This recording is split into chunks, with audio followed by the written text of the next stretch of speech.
titingnan natin kung may laman yung kamuting kahoy natin dito sa bukid. Kasi gusto kong gumawa ng pangmeryenda. Ayan, may nakikita na ako. So yan, ang tanim ko dito sa bukid. Ayan pa. Ayan. So ayan, ewan ko kung may laman na yan. Gawin natin. Ayan pa. Mga bunga-bunga na rin sila. Ayun, oh, ready nang i-harvest. Ayan, oh, ready nang i-harvest yung ating saging.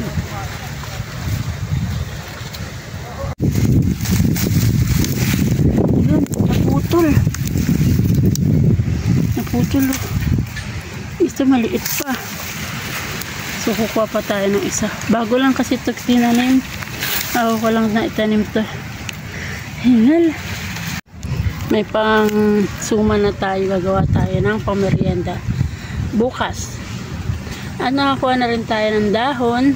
Ang ating saging sobrang baba lang, ayan. Hindi pa siya, bubot pa. May mga kantuhan pa yung ating saging. Siguro matagal pa yan magulang. Ang baba niya lang, mga mare.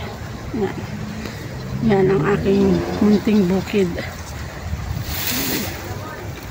Hanggat wala pang nakatanim na mga wala pang napapatayong bahay, pwede unang taniman.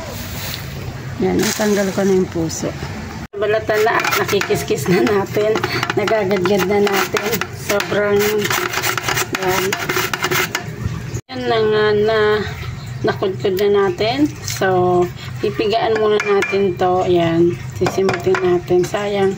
Ito na yung nakuha natin sa ating bukid. Ayan. Pigaan natin. Pas lalagyan na natin siya ng sangkap at ibabalot na natin. Ayan.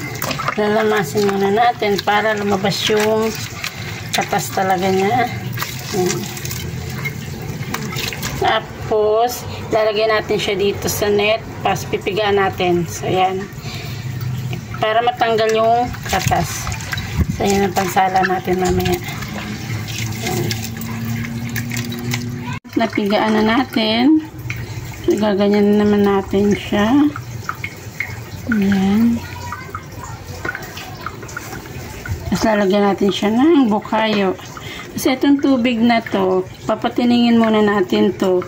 Kukunin natin yung pinakailalim niya, yung pinaka-latak yon, pangpaligat dito sa ating gagawing suman. Suman sa bukayo. Ang ating bukayo, ayan.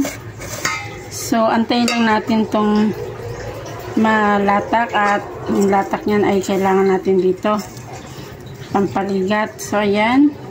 Mamasamahin na natin yan. Malinis naman yung kamay ko. Kaya, pwede. Yan ang napakamasarap nating merienda. Naluto na po ang ating bukayo. Ayan. Ayan. Bukayo. Tayo ng bird's tree. Bird's tree lang nilagay natin. Tsaka itong sugar. Matamis na kasi ang ating bukayo. So mag-add lang tayo ng 3 scoop. 3 kutsara. Ayan. So, nag-aantay pa tayo hanggang bumaba yung katas ng ating kamuting kahoy. Para ma-mix na natin uli dito. Tignan natin kung may makukuha na tayong ditong yung katas na last. Yun, meron na. Yun na, yung puti na yan. Ayan. Ayan po ang kailangan natin. Pampakunat yan sa suman. Yung katas niya yan. Ano din siya, malagkit. Ito yung mas maganda. Yung sasalain yung ganyan. Ayan, ang tigas niya. Ang tigas.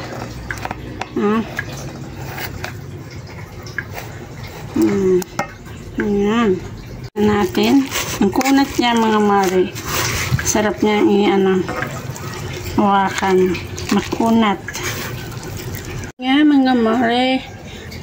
Binabalot na natin ang ating suman. Nagawa na tayo ng ating merienda. So, yan, sasalansan lang natin. O, diba? May libreng merienda na tayo. Ayan, libreng merienda sa bakuran. Tapos na yung sabaw niyan, ay luto na. Ayan mga mare. Takpan muna natin. Luto na tayo mga mare. Sana po ay nag-enjoy kayo sa aking video. At huwag niyo pong kalimutan mag-like, share, and subscribe. Ayan po ang ating naluto. Yan po, napaka-yummy po nito. Ilang pirasong kamoting kahoy lang. Ayan. Ayan na siya. Wow. Like and share po. Maraming salamat po. Bye-bye. See you in next video.